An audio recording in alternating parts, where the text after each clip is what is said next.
Hello friends, welcome to you. स्वागत है आपका हमारी आज की क्लास में। अब हम एक नया अध्याय शुरू करने जा रहे हैं और वो है संघ की न्यायपालिका।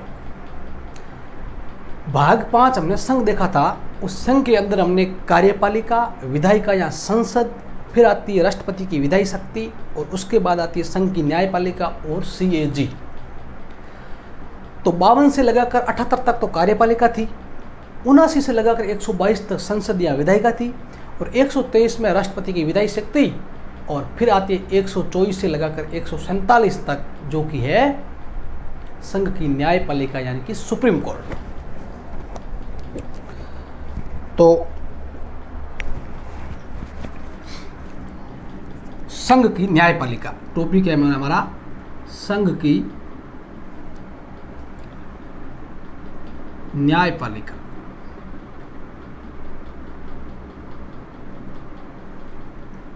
इसके लिए अनुच्छेद है हमारे 124 से 147 तक।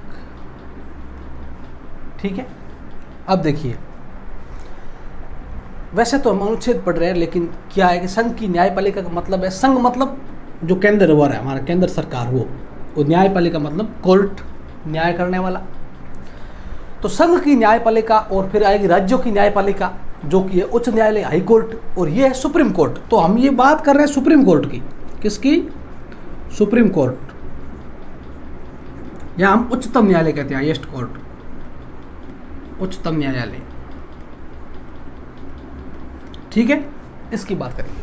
तो सबसे पहले तो हम उच्चतम न्यायालय के थोड़ा बहुत बैकग्राउंड देख लेते हैं उच्चतम न्यायालय के बारे में, फिर अनुच्छेदों में जो प्रावधान है उसके अनुसार पढ़ेंगे। सबसे पहले अगर मैं बात करूं उच्चतम न्यायालय की, तो जो वर्तमान में हम उच्चतम न्यायालय देख रहे हैं, ये परिवर्तन में आया था 28 जनवरी 1950, जब हमारा 26 जनवरी को 2 दिन बाद ये 28 जनवरी 1950 को अस्तित्व में आया था। इससे पहले क्या था? तो इससे पहले आपको पता है 1935 का भारत शासन अधिनियम आया था। भारत शासन अधिनियम, इस भारत शासन अधिनियम के तहत 1937 में एक संघीय न्यायालय की स्थापना की गई, फेडरल कोर्ट, संघीय न्यायालय। यह होता था इसकी जगह उच्च न्यायालय। लेकिन उच्चतम न्यायालय का मतलब क्या होता है? उच्चतम, इससे ऊपर कुछ नहीं। लेकिन जो संघीय न्यायालय, इसको कहते तो थे उच्चतम न्यायालय, लेकिन था नहीं, क्योंकि इसके खिलाफ अगर इसमें कोई फैसला आया था, इसके खिलाफ अपन अपील कर सकते थे। कहां पर? प्रिवी काउंसिल में। कहां पर था? लंदन में। लंदन के प्रिवी काउंसिल में हम अपील कर सकते थे इसके अगेंस्ट, इसलिए हम इसको नहीं कह सकते कि सुप्रीम कोर्ट था। फिर बात आती है संघीय न्यायालय कहां से आया। तो मेरे इस वीडियो में आपको नीचे प्लेलिस्ट में जाओ मिलेंगे, जो हमारा संविधान है उसका हिस्टोरिकल बैकग्राउंड, ऐतिहासिक पृष्ठभूमि कहाँ से रही है। तो आप पढ़ते हो 1773 का regulating act, Warren Hastings Bengal का गवर्नर जनरल आता है। तो 1773 के रेगुलेटिंग एक्ट में इस संघीय न्यायालय की बात कही गई है और इसके तहत 1774 में संघीय न्यायालय की स्थापना की गई। तो ये वहाँ से शुरुआत होती है। फिर धीरे धीरे आगे जाते मुंबई में, कोलकाता में और चेन्नई में अलग अलग 3 उच्च न्यायालय बनाए गए। उसके बाद में ये से पहले इलाहाबाद उच्च न्यायालय की स्थापना की गई। ये 1860 के आसपास की बात है, लगभग 1860 में इलाहाबाद उच्च न्यायालय की स्थापना की गई एक्ट के तहत। फिर धीरे धीरे 1935 के भारत शासन अधिनियम, इसका पूर्व में इसका पूरा व्याख्या थी, और 1937 में इसके तहत ही उच्च संघीय न्यायालय की स्थापना की। और ध्यान ये भी रखना कि जब 28 जनवरी को 1950 को जब ये उच्चतम न्यायालय की स्थापना की, तो इसके प्रथम न्यायाधीश थे H.J. कानिया, हीरालाल जी कानिया इसके प्रथम मुख्य न्यायाधीश थे। हमारा सुप्रीम कोर्ट है, इसके प्रथम मुख्य न्यायाधीश कौन थे? H.J. कानिया। और ये H.J. कानिया इस संघीय न्यायालय के अंतिम न्यायाधीश थे। संघीय न्यायालय के अंतिम न्यायाधीश हीरालाल जे कानिया, H.J. कानिया, और हमारे सुप्रीम कोर्ट के प्रथम मुख्य न्यायाधीश एच.जे. क्यानिया। ये तो बेसिक बात हुई इसके बारे में, सुप्रीम कोर्ट के बारे में। अब हम पढ़ते हैं सुप्रीम कोर्ट के बारे में क्या प्रावधान है, किसकी बात की गई है। तो हमारा जो सुप्रीम कोर्ट है, जैसे अमेरिका की न्यायपालिका उसके अनुसार नहीं है, थोड़ा सा अलग है। कैसे कि जैसे थोड़ा सा मैं एक बार आपको बताता हूँ। जो हमारे कोर्ट होते हैं ना, सबसे ऊपर होता है उच्चतम न्यायालय, सुप्रीम कोर्ट। इसके नीचे होता है उच्च न्यायालय, जो प्रत्येक राज्यों में होता है। प्रत्येक राज्यों में नहीं कहेंगे, मतलब जहाँ जहाँ है जैसे। और इसके नीचे होते हैं अधीनस्थ न्यायालय। और अधीनस्थ न्यायालय भी आप अलग अलग प्रकार में देख सकते हो। इसको भी हम दो भागों में बांट सकते हैं। एक तो होता है जिला मजिस्ट्रेट, जो सिविल न्यायालय होता है। एक तो सिविल कोर्ट, जो दीवानी मामलों को सुनता है, जिसमें होता है जज या हम कैसे न्यायाधीश होता है। और एक होता है फौजदारी क्रिमिनल मामलों में, क्रिमिनल केसेज में होता है, उन्हें कहते हैं हम मजिस्ट्रेट। ठीक है। ये अधीनस्थ न्यायालयों के जो डिस्ट्रिक्ट में होते हैं, जिलों में, उनके बारे में अधीनस्थ न्यायालय कहते हैं। वो सब इनसे नीचे होते हैं। सुप्रीम कोर्ट यानी कि उच्चतम न्यायालय और उच्च न्यायालय के पास जितनी शक्ति है उतनी शक्ति अधीनस्थ न्यायालय को नहीं दी गई है, लेकिन फिर भी ये इनका भाग होते हैं। इनमें जो चुन के आते हैं वो आपको पता है, राज्यों की जो न्यायिक परीक्षा होती है उनमें आता है। अब हम बात करते हैं कि इस सुप्रीम कोर्ट का जो हमारे संविधान में उल्लेख है वो है अनुच्छेद 124 से 147 तक। मुख्य रूप से अनुच्छेद 124 आपको याद रखना चाहिए। न्यायाधीशों के बारे में, सुप्रीम कोर्ट के बारे में सब ज़्यादातर बातें 124 में लिखी हुई है। क्या कहता है अनुच्छेद 124? तो अनुच्छेद 124 सुप्रीम कोर्ट का गठन व स्थापना व गठन की बात करता है। उच्चतम न्यायालय की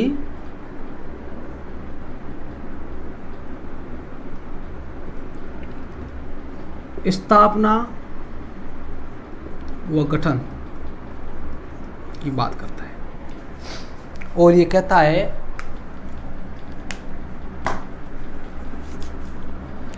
इसमें कुल आपको खंड भी याद रखने चाहिए। कैसे कि जो इसका अनुच्छेद 124 का जो खंड 1 है, ये बात करता है कि उच्चतम न्यायालय का गठन की बात करता है। और ये कहता है, जो खंड 1 कहता है कि भारत का एक सुप्रीम कोर्ट यानी कि उच्चतम न्यायालय होगा, जिसमें संसद विधि द्वारा तय नहीं करे तब तक 1+7 न्यायाधीश होंगे। जब तक संसद विधि बनाकर तय न करे तब तक 1+7 यानी कि कुल 8 न्यायाधीश होंगे। लेकिन संसद ने विधि बनाई और विधि बनाकर इनकी संख्या कर दी है 1+30 वर्तमान में। अब है इनकी संख्या 31। तो अनुच्छेद 124 के खंड 1 में लिखा हुआ है कि भारत का एक उच्चतम न्यायालय होगा, जिसके अंदर 1+7 1+7 न्यायाधीश होंगे। कब तक? जब तक संसद विधि द्वारा इनकी संख्या में बढ़ोतरियां तय नहीं करते। तो संसद ने फिर विधि बनाकर इनकी संख्या में बढ़ोतरी की और अब है 1+30 यानी कि 1 और 31 इनकी जनसंख्या है। ये कहता है 124 का खंड 1। फिर बात करता है अनुच्छेद 124 का खंड 2। अनुच्छेद 124 का खंड 2 बात करता है कि उच्चतम न्यायालय के न्यायाधीशों की नियुक्ति और पदावधि, इनके बारे में बात करता है। और ये कहता है कि उच्चतम न्यायालय की नियुक्ति राष्ट्रपति करेंगे। और राष्ट्रपति नियुक्ति के बारे में कुछ विवाद है, मैं आपको बताऊंगा, लेकिन आप इतना समझिए कि उच्चतम न्यायालय की नियुक्ति राष्ट्रपति करेंगे। अगर उच्चतम न्यायालय की मुख्य न्यायाधीश की नियुक्ति करनी है तो उच्चतम न्यायालय के अन्य न्यायाधीश या फिर उच्च न्यायालय के मुख्य न्यायाधीश से परामर्श पर, सिफारिश पर राष्ट्रपति उच्चतम न्यायालय के मुख्य न्यायाधीश की नियुक्ति करेंगे। और उच्चतम न्यायालय के अन्य न्यायाधीशों की नियुक्ति के लिए उच्चतम न्यायालय के मुख्य न्यायाधीश से सिफारिश या परामर्श लेना आवश्यक है, उसके बाद ही न्यायाधीशों की नियुक्ति होगी। न्यायाधीशों की नियुक्ति के लिए आपको पता है पहले चलती थी कॉलेजियम व्यवस्था चलती थी, जिसमें जो मुख्य न्यायाधीश होते थे वो नाम सुझाते थे राष्ट्रपति को और वो नियुक्ति करते थे। और अब कुछ चेंज है, अब है MOP, मेमोरेंडम ऑफ प्रोसीजर, कार्य प्रणाली है अभी चेंज करने के लिए। उसके आधार पर राष्ट्रपति मुख्य न्यायाधीश होते हैं और अन्य जो वरिष्ठतम न्यायाधीश होते हैं वो नाम सुझाते हैं राष्ट्रपति को और राष्ट्रपति उसकी नियुक्ति करते हैं। इसके संदर्भ में ये जो प्रणाली ठीक नहीं लगी, इसलिए संसद ने इसके बारे में 2014 में एक कानून बनाया था। 99वां संविधान संशोधन याद होगा आपको। 99वें संविधान संशोधन आपको पता है, NJAC, national judiciary appointment commission, राष्ट्रीय न्यायिक नियुक्ति आयोग, इसका गठन किया गया। और इसके तहत कि अब सुप्रीम कोर्ट के जो भी मुख्य न्यायाधीश बनेंगे, जो भी न्यायाधीश बनेंगे, उनके बारे में इस NJAC में दिया था। और अनुच्छेद 124 का जोड़ा था, एक नया अनुच्छेद 124 का जोड़ के संविधान संशोधन करके 99वां संविधान संशोधन किया। इस राष्ट्रीय न्यायिक नियुक्ति आयोग की गठन की स्थापना की। लेकिन बाद में इसको 99वें संविधान संशोधन को न्यायालय में सुप्रीम कोर्ट ने खारिज कर दिया, यानी कि रद्द कर दिया, असंवैधानिक घोषित कर दिया। क्योंकि इसके पीछे लंबे कारण है, मैं बताऊंगा। जैसे मुख्य तौर पर माने तो इसमें कार्यपालिका का हस्तक्षेप होता था। कार्यपालिका इसमें बीच में आती थी न्यायाधीशों के बीच में, तो न्यायपालिका की स्वतंत्रता खतरे में थी, इसलिए न्यायालय ने इसको पूरी तरह रद्द कर दिया। केस था सुप्रीम कोर्ट एसोसिएशन वर्सेज अपने बार एसोसिएशन वर्सेज भारत संघ के मामले में ये वाद आया था। जब मैं 124 का पढ़ूंगा तो इसके बारे में मैं विस्तार से बताऊंगा। लेकिन 124 का खंड 2 पूरा नहीं हुआ है। 124 का खंड 2 कहता है कि ठीक है, राष्ट्रपति जी मुख्य न्यायाधीश और अन्य न्यायाधीशों की नियुक्ति करेंगे और नियुक्ति करने के बाद जब तक वो 65 वर्ष की आयु प्राप्त नहीं कर लेता तब तक वो पद पर बना रहेगा। मतलब 65 वर्ष उनकी आयु है न्यायाधीशों की। जब तक 65 वर्ष की आयु पूरी नहीं कर लेता तब तक वो पद पर बना रहेगा, या फिर राष्ट्रपति को संबोधित हस्ताक्षर किए हुए पत्र के द्वारा वो अपने पद का त्याग कर सकते हैं, या फिर खंड 4 में दी हुई विधि के द्वारा उसको हटा सकते हैं। तो राष्ट्रपति के पद की अवधि किस प्रकार है, या तो वो 65 वर्ष की आयु तक रहेगा, या फिर वो अपने खुद त्याग पत्र दे सकेगा राष्ट्रपति को। अब उच्चतम न्यायालय का न्यायाधीश किसको त्याग पत्र देता है, तो राष्ट्रपति को। अनुच्छेद 124 के खंड 2 में दूसरा पॉइंट लिखा हुआ है। या तो वो त्याग पत्र देगा, या 65 वर्ष की आयु या त्याग पत्र देगा, या फिर उसको खंड 4 में, जो 124 का खंड 4 है उसमें राष्ट्रपति को न्यायाधीशों को हटाने के बारे में बताया हुआ है, कैसे हटाएंगे, तो उसके बारे में अनुच्छेद 124 के खंड 4 में दी हुई प्रक्रिया के तहत उसको हटा सकते हैं। ये कहता है अनुच्छेद 124 का खंड 2। फिर आता है अनुच्छेद 124 का खंड 3। ये क्या कहता है, 124 खंड 3 क्या कहता है, आर्टिकल 124 सब क्लोज 3 कहता है कि न्यायाधीशों की योग्यता, न्यायाधीश नियुक्त करने के लिए योग्यता क्या होती है, इसके बारे में बात करता है। योग्यता, तो इनके बारे में योग्यता में बताया हुआ है कि वो भारत का नागरिक होना चाहिए, और दूसरी योग्यता में लिखा हुआ है कि वो पिछले 5 वर्षों से किसी उच्च न्यायालय के न्यायाधीश के रूप में कार्य कर चुका हो। किसी अपने पिछले 5 वर्ष से किसी उच्च न्यायालय, यानी कि जो हाई कोर्ट राज्यों के, उनमें 5 वर्षों से किसी भी कोर्ट में और कोई भी कितनी भी बार पिछले लगातार 5 वर्षों से वो कम से कम न्यायाधीश रहा हो, पहली क्वालिफिकेशन। इसी के अंदर दूसरी लिखी, अगर ऐसा नहीं होता है तो लिखा हुआ है ऐसा नहीं होता है तो पिछले 10 वर्षों से किसी भी हाई कोर्ट में अधिवक्ता, वकील, लॉयर बन के रहा हो, लॉयर बन के उन्होंने अपनी पैरवी की है, तो भी वो उच्चतम न्यायालय में सुप्रीम कोर्ट का मुख्य न्यायाधीश बनने की योग्यता रखता है। अगर नहीं हो, अगर ऐसा नहीं हो तो तीसरी बात है, तो फिर वो राष्ट्रपति की नज़रों में विधिवेत्ता होना चाहिए। राष्ट्रपति को लगता है कि हाँ ये बहुत बड़ा विधिवेता है, तो राष्ट्रपति उनको इस प्रकार भी नियुक्त कर सकते, भले ही उसके पास कोई डिग्री नहीं हो, लेकिन राष्ट्रपति को लगता है कि ये बहुत बड़ा कानूनविद है, तो उसको सुप्रीम कोर्ट में मुख्य न्यायाधीश या फिर न्यायाधीश के रूप में नियुक्त कर सकते हैं। तो ये राष्ट्रपति की अपने मुख्य न्यायाधीश की नियुक्ति व की योग्यता है, उनकी न्यायाधीश बनने की योग्यता है। फिर अनुच्छेद 124(4), तो 124(4) क्या है, अभी तो बताया था। राष्ट्रपति नाम आ रहा है, मुख्य न्यायाधीश को हटाने के बारे में। मुख्य न्यायाधीश को कैसे हटाएंगे, तो मुख्य न्यायाधीश को हटाने के बारे में अनुच्छेद 124 के खंड 4 में दिया हुआ है कि मुख्य न्यायाधीश को पहली बात तो किस प्रकार क्यों हटाएंगे, अगर साबित कदाचार और असमर्थता, मतलब वो काम करने में असमर्थ है या फिर कदाचार कोई उसका साबित हो जाता है, तो ऐसे में मुख्य न्यायाधीश को उसके पद से हटा सकते हैं। लेकिन इससे हटाने के लिए हम संसद में इसके लिए प्रस्ताव लाएंगे, और संसद में कुल सदस्य संख्या का बहुमत और उपस्थित सदस्य संख्या का 2/3 बहुमत से कोई प्रस्ताव पास होता है और वो उसी सत्र में राष्ट्रपति के पास भेजा जाता है, तो ऐसे में वो पद से हटा सकते हैं। यानी कि मुख्य न्यायाधीश को हटाने के लिए, मुझे आज राष्ट्रपति याद आ रहा है, मुख्य न्यायाधीश को हटाने के लिए संसद सबसे पहले तो 2 बातें होनी चाहिए, साबित कदाचार यानी कि दुर्व्यवहार, कदाचार मतलब दुर्व्यवहार, साबित कदाचार और असमर्थता, ये 2 बातें हैं, तो पहली बात तो न्यायाधीश को, उच्चतम न्यायालय के न्यायाधीश को हटा सकते हैं। हटाएंगे कैसे, तो संसद के दोनों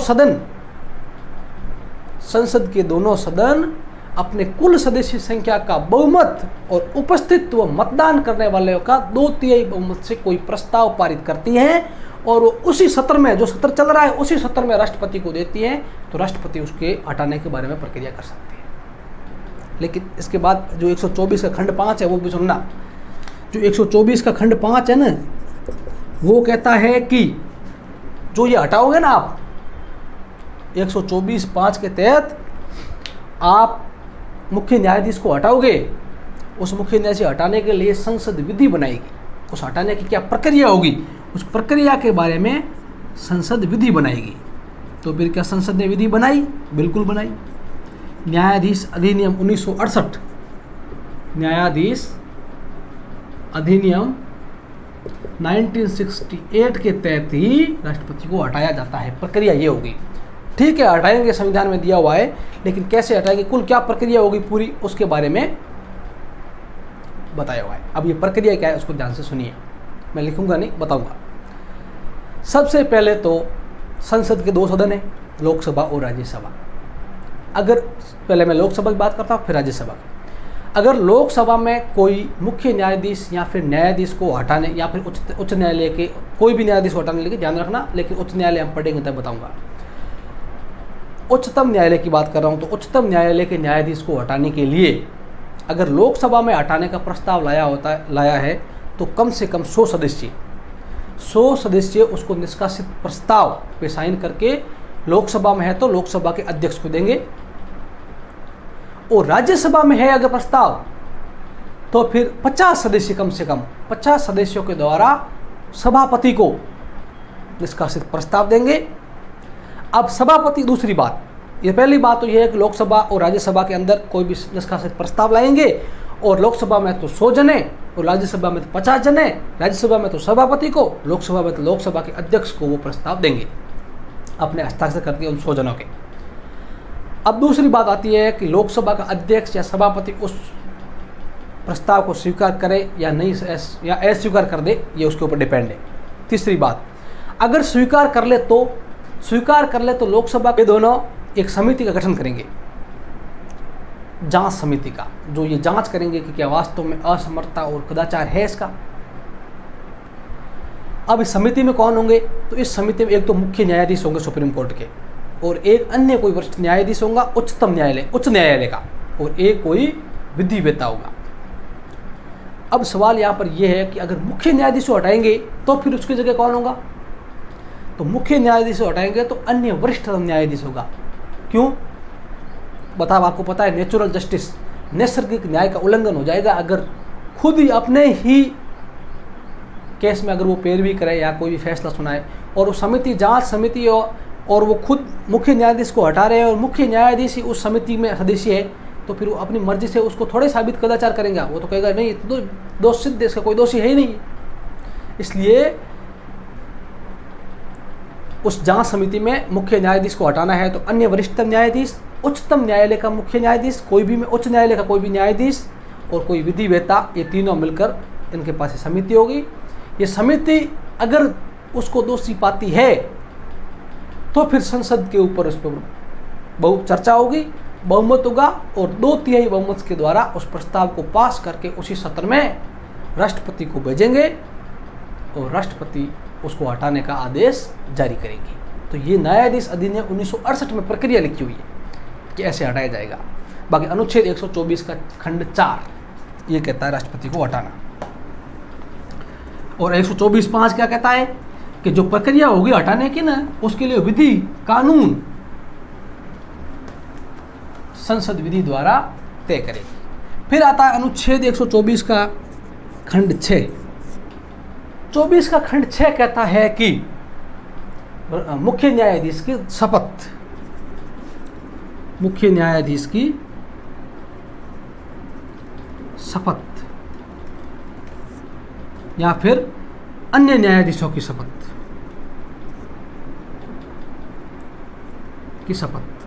के बारे में प्रावधान करता है कि न्यायाधीशों की शपथ कैसे होगी।